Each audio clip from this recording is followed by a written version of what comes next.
When you need to clean a brewing system, such as a Brewster Dominator, you should always begin the process by rinsing everything with clean water.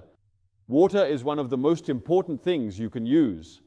It effectively removes 80% of all organic matter and harmful bacteria. So water is incredibly effective for this first step. After you have finished rinsing with water, you should always follow up with a specialized detergent that removes remaining organic material. Trisani Wash Ops is a really good detergent. First, rinse the equipment afterwards with plenty of warm water.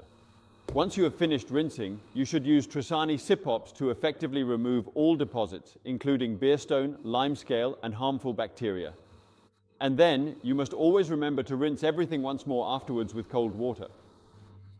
The primary advantage of cleaning with a pump, and in this specific case a Brewster Dominator, is that you don't need to use any brushes, which means you won't scratch the delicate surface. The most convenient thing about sip cleaning is that you don't have to spend a significant amount of your time on it. The system essentially takes care of itself from start to finish. Because of this, I can highly recommend it to everyone. With sip cleaning, it doesn't get any easier to clean your equipment.